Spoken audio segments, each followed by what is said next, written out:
Hi everyone, welcome to our video presentation for our final project in IT 329 titled Insights from the Field, an Interview with an IT Professional. We will meet our group members, get to know the IT professional we interviewed, and hear the stories and advice for the future practitioners like. So for the introduction, I am Julian Paul Padua, the interviewer and presenter. I am Mark Anthony B. Balilla, interviewer and presenter. I am Jansikan Abunita, the video editor. We hope that this project not only informs but also inspires fellow students to reflect on what truly means to work in IT with integrity, responsibility, and awareness of the challenges ahead. Okay, so good afternoon, Julian, Jancy, and Mark, mga students from right? CSPC, Nabwa.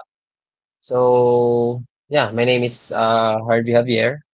I graduated in 2017.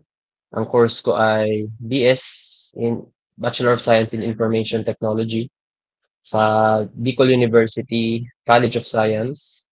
CSIT department. So currently, I'm the CTO, Chief Technology Officer ni SparkPoint. I am also a founder and CEO ni HSJ Technologies. Doon naman totally different from SparkPoint. Si SparkPoint is focusing on blockchain and AI. Tapos dito naman, si SparkPoint kasi I'm one of the incorporator doon. So ito si HSJ is my own company. So dito ako nag-accept ng clients from the government and private sector, mga software projects. So yun yung background ko as of today, yung current affiliations ko. Also I'm the VP for technology, head of technology ni Bicol IT. So it's a non-profit organization together with Isma, Will, and Sir Harris, yung pinaka-founder. For me, in the whole journey, as of now, mas nakikita kong okay ang communication kung on-site. I don't know, okay naman ang internet natin. Meron tayong yun nga, mga IP, mga internet service, ISP, mga internet service provider na okay naman.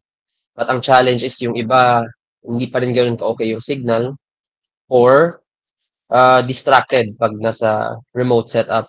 So, yun yung isa sa mga challenges.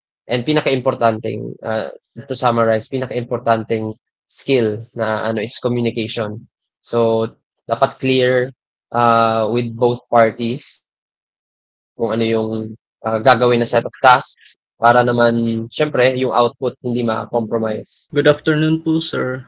Under the social challenges, have you ever experienced any discrimination or social barriers in the workplace po? Social challenges. Siguro way back nung nasa on-site work pa kami ni SparkPoint. Sa local setup dito sa Philippines.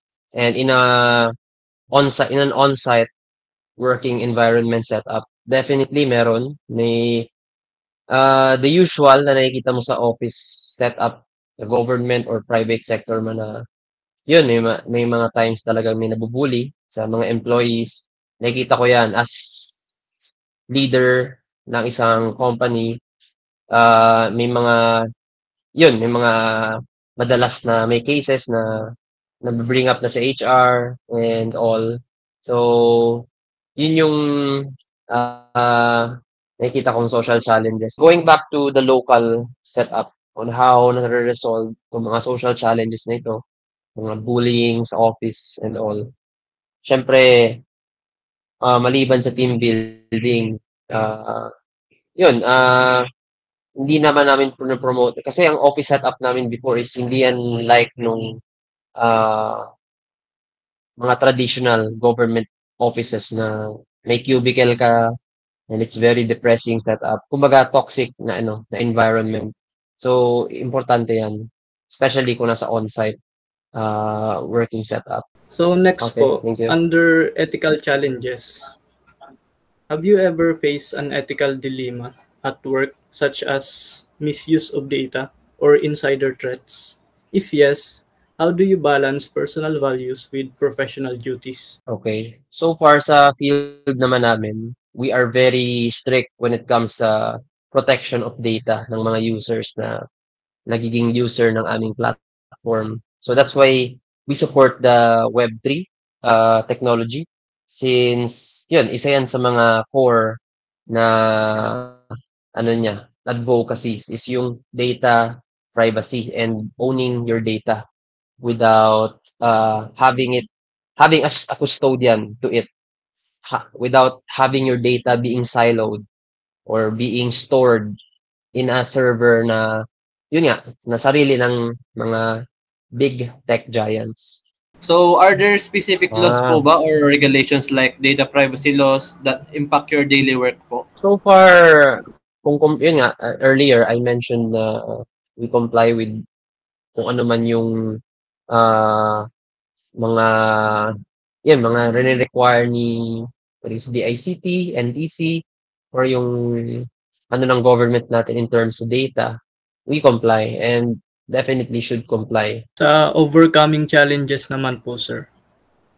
What has been the most difficult professional challenge po para sa iyo? And how do you stay updated on IT standards and legal responsibilities? Okay, so overcoming challenges siguro sa point of view ng isang dev, there are, yun nga, may makikita kayong madalas na article na AI will replace, yun, yung mga software engineers, software devs, call center agents and all. Pero, syempre, hindi naman totally kasi at the end of the day, humans are sentient. What advice can you give to students like us po about building a strong ethical foundation in IT? And why is understanding legal responsibility important even as a student po? So yun, advice ko lang as early as now na you are open to these things, yung mga ethical responsibilities at also yung mga compliance na kailangan if you're going to build an IT business or you're in the IT field, ano yung mga ethical considerations with the use of AI, ano pa, yung mga, yung sa scams, taking advantage of people na who are not adept to technologies like yung mga oldies. Pero actually ako na-scam na rin before kahit I'm an IT professional. So, yun, siguro pag may dumating sa inyo na opportunity na malaki, na malaking sahod tapos yun pala it's a pogo hub or it's a scam hub. So, it's up to you kukunin mo or it's your ethical ano na rin yan. Pero, siyempre, the end of the day, better na meron tayong principle and meron tayong values din on top of our good skills. If you're a good programmer, a good communicator, or a good and graphic designer, any skills na you are good at, importante that you still have the values and principle. Pag dumating na rin kayo sa nag-graduate kayo and you become a professional, importante na you have these ethical backgrounds on how how we secure our data and all. So dumadami pa rin ng very relatively in the Philippines and India, yung mga scam. So better na hindi kayo maging part diyan. Pag maging professionals na kayo, better you are in a yun, sa tama na even nasa business ka and may opportunity ka na to earn na malaki but medyo nasa gray area and hindi siya compliant. So, better na you think of it and if pasok ba siya sa values mo or and all. So, yun lang. So, thank you po Sir Harvey for sharing your insights po. For the essential skills and attributes that Sir Harvey shared to us, the key skills for success is critical thinking, ability to solve problems optimally, simplify code, and find efficient solutions. The next one is communication, essential in both remote and on site setups to ensure clarity of task distribution and deliverables. The next one is adaptability with tools and techs. Technical skills like JavaScripts and backend technologies are important, but soft skills and application are crucial. The next one is the perspective on AI. Believes modern tools and AI have made development easier. Even grade schoolers can build systems. Emphasizes ethical and purposeful use of AI tools. Example, pair programming with AI.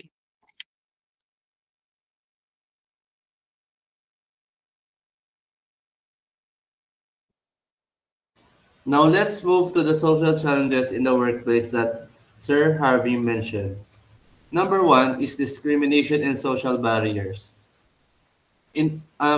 Number one, international setup, minor discrimination in salary negotiations. Third world country professionals often undervalued despite skills. Local setup, workplace bullying in HR issues can arise.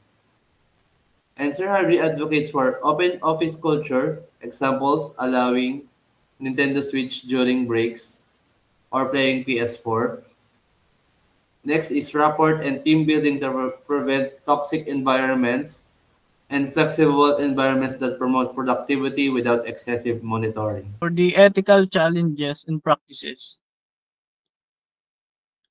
that Sir Harvey shared to us is data privacy and Web3 advocacy. Strong focus on data privacy and decentralized system using blockchain ensures compliance and user data protection even when using third-party tools. Condemns unethical practices against crack software and piracy, citing legal and data risk. Encourages use of free and open source alternatives like GIMP for Photoshop. Next is the AI usage. Warns against dependency on AI for core thinking. Promotes using AI as a support tool, not as a crutch or full replacement for human problem solving.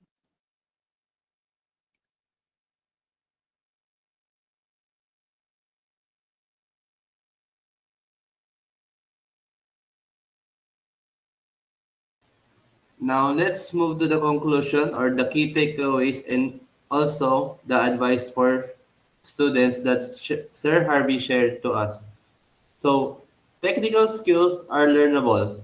Focus on improving critical thinking, communication, and adaptability. Soft skills matter more. In professional environments, how you communicate and collaborate determines success. Be ethical and secure. Always prioritize ethical use of software and data. Build a portfolio, especially in international markets. Your portfolio and how you market yourself matter. And lastly, stay curious.